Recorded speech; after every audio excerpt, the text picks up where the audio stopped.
Salam Nusantara bagi kita semua, selamat datang kembali di channel Ray Konoha. 10 negara yang paling intoleran di dunia, justru negara-negara yang paling peduli dengan agama. Ya, aneh bin ajaib ya. Kok bisa ya? Justru negara yang peduli dengan agama adalah negara yang paling intoleransi di dunia. Dan sebaliknya, justru negara ya 10 negara yang paling tidak peduli dengan agama. Negara ini adalah negara yang paling toleransi, yang paling damai di dunia. Nah, yang jadi pertanyaan, kenapa? Kenapa bisa seperti itu? Kenapa bisa berbanding terbalik? Apakah Indonesia masuk 10 atau 50 negara paling intoleran di dunia? Dan kota-kota apa saja yang paling intoleran yang ada di Indonesia ya? Jadi sebelum saya urai lebih lanjut, semua yang saya katakan di video ini ada sumbernya. Jadi saya akan menampilkan sumbernya di depan ya, biar tidak ada fitnah ya. Nanti kan banyak yang ngomel-ngomel. Sumbernya dari mana? Datanya dari mana? Lu asal mangap dan lain sebagainya, bla bla bla. Warga Konoha kan gitu ya, suka ya cari kesalahan ya. Ya. Ya begitulah. Ya. Jadi ada 50 negara, atau kita persingkat aja deh 10 ya. 10 ya negara yang paling intoleran di dunia. Apa saja itu? Yang pertama Afghanistan, Pakistan, Irak, Suriah, Nigeria, Yaman, Somalia, Sudan, Myanmar, Libya, dan lain sebagainya. Wow.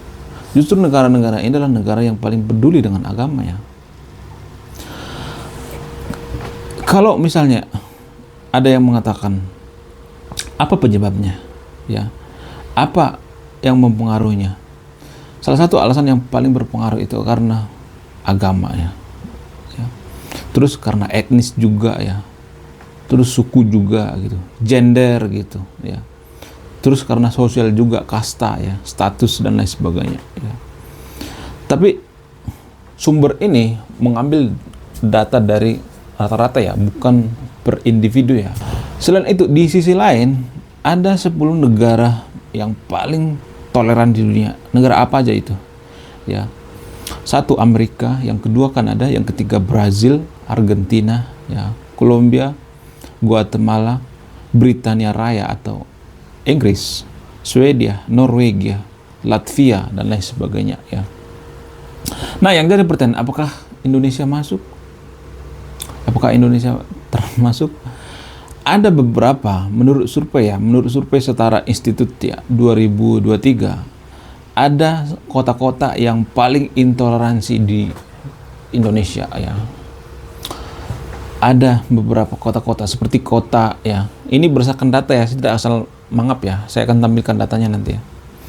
Ya, yang pertama kota Depok ya, menempati peringkat pertama sebagai kota paling intoleran ya, dengan skor indeks kota toleransi atau IKT sebesar 4,01. Wow, gila banget. Depok ya. Yang kedua misalnya Cilegon. Cilegon juga sangat-sangat rendah ya, nomor 2 terendah di Indonesia. Yang ketiga misalnya Padang ya. Wow, Padang masuk juga ya. Wow, luar biasa. Selain itu Mataram juga ya, Sabang, Banda Aceh, wow, Medan ya, terus Pariaman ya, terus Tangerang, wow, Tangerang juga masuk ya. Wow, gila ya. Ya, kok bisa ya, bisa seperti itu ya, gila guys ya. Kok bisa Indonesia masuk ada kategori kota yang paling intoleran ya, luar biasa. Nah, yang jadi pertanyaan, kenapa bisa seperti ini? Apakah agama itu penyebab daripada intoleransi sendiri? Kalau saya menelisik ya ke lebih jauh gitu, masa lalu Nusantara ya, waktu Nusantara itu masih mayoritas beragama Hindu Buddha, sangat jarang ada semacam intoleransi dalam beragama ya. Saya sangat jarang ya. Bahkan zaman itu Hindu dan Buddha itu bersatu, yaitu Siwa Buddha ya. Nah, Semenjak kapan intoleransi ini muncul di Indonesia? Saya melihat itu semenjak lengsernya Pak Soeharto. Ya, ada yang mengatakan bahwa zaman Soeharto itu pemuka agama dikekang dan lain sebagainya, bla bla bla. Menurut saya pribadi, nggak ada yang salah ya pemerintah mengekang pemuka agama kalau pemuka agamanya itu asal bacot gitu. Kan biasanya ya di Konoha, ini hanya di Konoha bukan Indonesia ya, saya melihat ya, bisa aja pemuka agama itu yang memprovokasi umatnya itu untuk melakukan tindak intoleransi. Who know, ya kan? Ini hal yang tidak dipikirkan oleh pemimpin zaman sekarang ya, saya melihat ya. Zaman Soeharto itu ya saya tahu Pak Soeharto itu ada kelebihan dan kelemahan ya. Semua orang seperti itu ya. Makanya di video sebelumnya saya udah bahas ini ya. Kenapa orang Indonesia itu terlalu mencintai pemimpin, dan kalau pemimpin itu melakukan kesalahan terlalu benci mati-matian. Sama Soeharto juga. Waktu zaman Soeharto dia dipuja-puji kok. Ya, ketika dia melakukan sedikit saja kesalahannya. Ya semua pemimpin melakukan kesalahan ya. Namanya juga pemimpin juga tetap manusia kan. Pada saat apa? Krisis moneter. Maka beliau ini direndahkan serendah-rendahnya ya. Pak Soekarno juga seperti itu, nggak hanya Soekarno ya. Maksudnya nggak cuman Pak Soeharto, Pak Soekarno juga seperti itu. Dulu di masa kejayaan Pak Soekarno itu ya, beliau ini dipuja-puji ya. Pak SBY juga seperti itu. Semua, Gus Dur juga. Sebelum jadi presiden dipuja-puja, udah jadi presiden dilengserkan ya. Setelah meninggal dipuja-puja. Kan kok bisa ya warga Indonesia itu bisa membenci dan memuji dengan waktu yang berlebihan ya. Maksudnya dengan waktu yang singkat gitu. Memujinya itu berlebihan gitu. Ya. Menjat juga berlebihan gitu. Saya takut nanti Pak Jokowi juga seperti itu ya. Dulu kita puja-puji kan, warga Konoha memuja-puji. Setelah lengser, saya melihat udah mulai ada riak-riak sekarang ya. Makanya ada istilah Mulyono dan sebagainya. Jangan seperti itulah guys ya. Semua pemimpin itu punya kelemahan dan kelebihan. Even Soeharto sekalipun punya kelemahan dan kelebihan ya. Tapi menurut Indobarometer, presiden yang paling berhasil itu Soeharto. Karena apa? Karena beliau ini berhasil menekan tindak intoleransi. Sangat jarang ya di zaman Soeharto persekusi rumah ibadah orang lain ya. Rumah ibadah siapapun saya tidak berpihak ya. Mungkin kalau saya mengatakan seperti ini berpikir bahwa saya berpihak kepada Kristen, enggak. Kalau misalnya ada yang mempersekusi rumah ibadah agama Islam sekalipun, saya akan tetap mengutuk orang yang mempersekusi itu ya. Jangan berpikir bahwa saya itu berpihak gitu. Ya. Banyak yang salah paham gitu, saya berpihak pada agama tertentu. Misalnya agama Hindu, misalnya di rumah ibadah agama Hindu dipersekusi misalnya agama lain. Saya tetap mengutuk gitu yang mempersekusi itu. Apapun agamanya. Jadi saya tidak berpihak gitu. Kalaupun agama Islam itu dipersekusi misalnya jadi minoritas misalnya di Konoha, saya tetap akan membela agama Islam. Jadi jangan berpikir bahwa saya itu hanya berpihak pada satu agama tertentu. Enggak. Ini kan pemikiran yang kacau kan, yang sering kita tidak sadari ya. Jadi keberhasilan daripada Soeharto itu kalau saya perhatikan ya, menurut Indobarometer ya, data dari Indobarometer ya, saya tidak asal mangap ya, ini menurut data dari Indobarometer, presiden yang paling berhasil itu adalah Soeharto. Bahkan Jokowi masih di bawah Soeharto. Itu menurut data. Kenapa bisa seperti itu? Karena apa? Karena pada zaman Soeharto itu, iya kita mengata-ngatai beliau ini adalah otoriter. Tapi apa? Tapi beliau ini bisa menekan angka intoleransi. Nggak pernah itu di zaman Soeharto. Pembakaran rumah ibadah nggak pernah. Persekusi rumah ibadah nggak pernah. Ya, nggak pernah terjadi seperti itu. Karena apa? Karena beliau ini menekan pemuka-pemuka agama yang intoleran. Jadi sebenarnya kalau boleh jujur ya, saya juga setuju apa yang dikatakan oleh Pak Guru Gembul ya. Guru Gembul mengatakan bahwa pemimpin Indonesia itu adalah yang paling cocok itu adalah pemimpin yang bertangan besi ya, tapi baik, otoriter tapi baik. Sama seperti Soeharto. Soeharto kan otoriter ya. Ya ada yang mengatakan bahwa beliau ini penjahat dan sebagainya. Sah-sah aja ya. Kan kita tidak bisa menyenangkan semua orang. Tapi kalau saya melihat zaman Soeharto itu ya aman, nyaman gitu. Jarang ada begal gitu. persekusi rumah ibadah, nggak ada intoleransi. Bahkan beliau ini di masa pemerintahannya, beliau ini tidak menyukai yang berbau simbol-simbol agama. Buktinya apa? Buktinya Indonesia saat pemerintahan Soeharto itu, kalau tidak terjadi krisis moneter, kita sudah akan menjadi negara maju. Kita sudah mau take off itu. Di zaman Soeharto kita sudah bikin pesawat ya. Coba bayangkan. Segitu majunya kita. Tapi apa? Mundur lagi apa? Mundur lagi karena apa? Karena kelompok intoleran gitu. Ditarik lagi kita ke belakang gitu. Diprovokasi, negara diprovokasi ya. Kita berusaha dibikin seperti Afghanistan ya, Suriah dan lain sebagainya. Tapi kalau saya mengatakan seperti ini, dikata-katain nanti saya seperti orang, oh kamu PKI, kamu anti agama dan lain sebagainya. Tujuan saya itu baik sebenarnya, biar kita itu tidak Suriahkan, biar kita tidak di Afghanistankan. Kenapa Afghanistan atau Suriah itu ribut? Karena apa? Karena pemuka agamanya banyak yang intoleran di sana. Ya, sedangkan satu agama sekalipun mereka intoleran terhadap mazhab lain, ya, terhadap aliran lain. Ya. Jadi agama itu kan banyak aliran-aliran ya, seperti Kristen misalnya ada Kristen Katolik, ya, Protestan, ya, Advent, ya, Karismatik dan sebagainya. Islam juga seperti itu, ada NU, Muhammadiyah, ya, mazhabnya juga banyak, ada mazhab Hambali, Syafi'i dan lain sebagainya. Jadi kita tidak akan bisa lepas yang namanya perbedaan ya, walaupun satu agama, misalnya satu Indonesia misalnya satu agama, kita tetap akan ada perbedaan ya, tafsir bisa beda gitu. Nah, yang terjadi di Afghanistan, kenapa mereka itu disebut sebagai negara yang paling intoleran gitu, atau sebagai negara yang sering konflik dan sebagainya? Karena pemuka agamanya di sana itu seenak jidat gitu ngomong politik di rumah ibadah. Itu masalahnya, itu faktanya, sehingga masyarakat itu terprovokasi ya, seenak jidat ngomongin politik di rumah ibadah. Dan ini yang ditekan oleh Soeharto, makanya Soeharto dikata-katain ya, bagi orang yang apa? Orang yang berpikiran intoleransi ya. Jadi sebenarnya yang menghancurkan negara itu ya itu pemuka-pemuka agama yang ngomong politik di rumah ibadah, sengaja memprovokasi ya, memprovokasi umatnya biar pemerintahannya dilengsarkan, biar disuriahkan. Indonesia ini pengen disuriahkan, kalau kalian pengen tahu.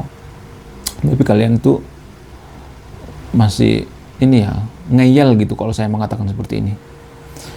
Dulu juga Suriah berpikirnya seperti itu waktu mereka ke barat-baratan, waktu di sana terjadi lonjakan intelektual. Nggak mungkin Suriah hancur, kan kita satu agama, satu ras, satu suku semuanya, nggak mungkin lah ya. Orang Indonesia juga banyak kok yang ngeyel mengatakan kita nggak mungkin seperti Afghanistan, nggak mungkin seperti Suriah dan sebagainya, bla bla. Nggak mungkin dari mana ya? Orang 2017 kemarin FPI udah memporak-poranda Indonesia, udah mau hancur Indonesia ya. Untung pemerintah gercep membubarkan FPI. Kalau nggak seperti Suriah, kita hancur berantakan. Saya juga melihat ada kejadian-kejadian intoleran ya di sosial media ya. Ada yang, mohon maaf ya, yang mau melakukan ibadah gitu ya, diganggu. Terus yang latihan Natal gitu diganggu. Ada yang masuk ke rumah ibadah bawa sajam dan lain sebagainya ya. Ada banyak gitu. Banyak yang tag saya itu, banyak yang request bahas ini dong dan sebagainya. Saya juga berpikir 10 kali bahas ini. Karena apa? Karena takutnya saya nanti dikirain berpihak kepada agama Kristen gitu. Padahal saya nggak mau berpihak. Kalau misalnya agama Muslim digituin, saya juga akan mengutuk orang yang menggutuin agama Islam ya. Jangan berpikir bahwa saya itu berpihak. Ya. Jangan berpikir saya itu nggak berpihak. Jadi kita itu sebenarnya membiarkan terlalu lemah terhadap kejahatan. Orang-orang intoleran seperti ini, kita terlalu lemah gitu. Kasih panggung. Pemuka agama yang intoleran, kita kasih panggung. Apa nggak hancur negara kita? Hancurnya sebuah negara itu bukan karena tidak ada orang pintar, bukan karena tidak ada orang jujur, tapi karena takut terhadap kaum intoleran. Saya sepakat yang dikatakan oleh Pak Deddy Mulyadi. Ya. Beliau ini mengatakan bahwa Jawa Barat itu masuk provinsi intoleran ya. Mungkin Depok kali ya yang menyebabkannya kan, pemicunya. Beliau ini mengatakan, kenapa Jawa Barat itu masuk provinsi intoleran? Karena kita takut terhadap pelaku intoleran. Sebenarnya kita lebih banyak kok yang toleransi antar umat beragama, banyak. Karena budaya kita sudah dari dulu, budaya kita budaya toleran, bukan budaya intoleran. Cuman kita dicocoki oleh ideologi dari luar gitu. Pemuka agama juga dicocoki gitu. Ya.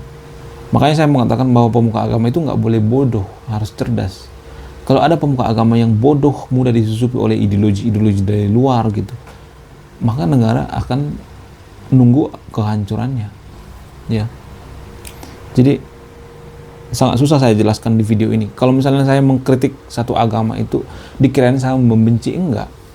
Kalau misalnya masjid diserang misalnya, ada orang masuk ke masjid bawa sajam dan sebagainya, terus dipersekusi orang lagi ibadah misalnya, saya juga akan mengutuk orang itu. Saya akan membela ya Islam. Yang kebetulan saja di Indonesia yang sering korban itu Kristen. Makanya saya berpikir 10 kali bahas tentang ya tindak intoleransi di agama Kristen ya. Kalau misalnya agama Buddha digituin, saya juga enggak berpihak gitu. Saya tidak membela gitu. Saya tidak membela salah satu agama, enggak. Enggak ada kepentingan saya membela satu agama, enggak. Semua, saya menyamaratakan semuanya. Ya. Jadi saya melihat ya, tapi ini hanya opini saya pribadi ya. Justru agama itu adalah sumber daripada konflik itu sendiri. Kenapa? Karena dalam agama itu ada egosentris. Ya, apa itu egosentris? Egosentris itu mengglorifikasi bahwa agama yang paling sempurna, agama yang paling suci, agama yang paling baik, dan agamanya yang punya kapling sorga, dan agama lain sesat. Jadi kalau ada prinsip-prinsip seperti ini, bisa dikatakan bahwa orang seperti ini sudah termasuk orang yang terpapar radikalisme kategori stadium pertama. Ya, masih ringan. Terus orang-orang yang masuk ke rumah ibadah orang lain bawa sajam itu ya, yang memprovokasi atau yang membubarkan paksa itu sudah stadium 3 itu. Jadi menurut data dari BNPT, jumlah orang yang terpapar radikalisme di Indonesia itu adalah 33 juta orang. Jangan-jangan subscriber channel ini ada yang termasuk kali ya. Saya melihat udah mulai doxing gitu, udah mulai diintilin gitu. Ya nggak jadi masalah. Ya, nggak jadi masalah. Justru yang saya takutin itu ya, tapi mudah-mudahan jangan terjadi ya. Kalau kita terus-terusan seperti ini, kita akan bubar guys. Indonesia akan bubar. Apa? Nggak bubar coba kalau misalnya kita ada orang ibadah, kita gangguin gitu, persekusi. Apa nggak memisahkan diri? Misalnya nih ada nih, mudah-mudahan jangan terjadi ya. Ya, disclaimer ya, saya tidak menyuruh yang nonton video ini untuk mempraktekkan ya. Jadi Uni Soviet dulu sebenarnya kalau boleh jujur, kenapa mereka terjerai-berai gitu, terpecah belah sekarang ini? Ada pengaruh dari agama juga. Ya, misalnya nih satu provinsi beda agama dengan provinsi yang lainnya, diadu domba, ya, diprovokasi dan terprovokasi. Yang saya takutkan itu ya, Indonesia juga seperti itu, karena kita kan multi etnis ya. Kalau misalnya ada agama, contoh misalnya Kristen ya, selalu diganggu terus ibadah gitu ya, selalu diganggu misalnya dipersekusi tiap bulan dan lain sebagainya. Kalau misalnya ada provinsi mayoritas Kristen, kan ini sangat rentan ya untuk memisahkan diri. Ini yang saya takutin ya, sangat rentan banget untuk memisahkan diri. Kenapa? Karena pengaruh dari agama. Jangan salah guys, agama juga mempengaruhi orang memisahkan diri ya.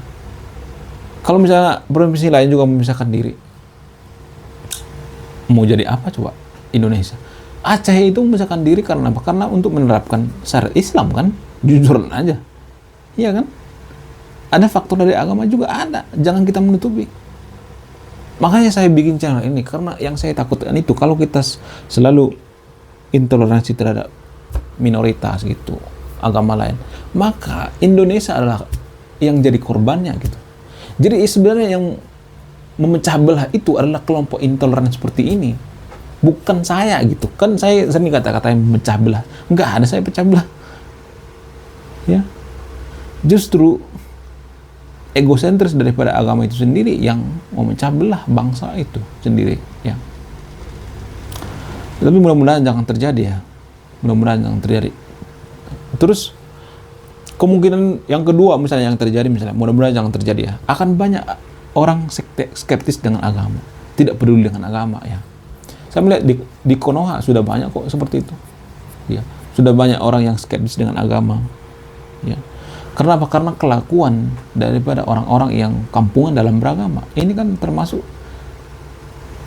prinsip kampungan dalam beragama, ya. Kampungan dalam beragama, mempersekusi rumah ibadah orang lain, ditonton oleh banyak orang, anak-anak muda. Apa nggak jadi trauma?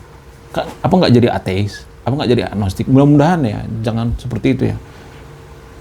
Kalau misalnya ada orang nonton seperti itu, antara umat beragama saling persekusi misalnya, apa nggak trauma?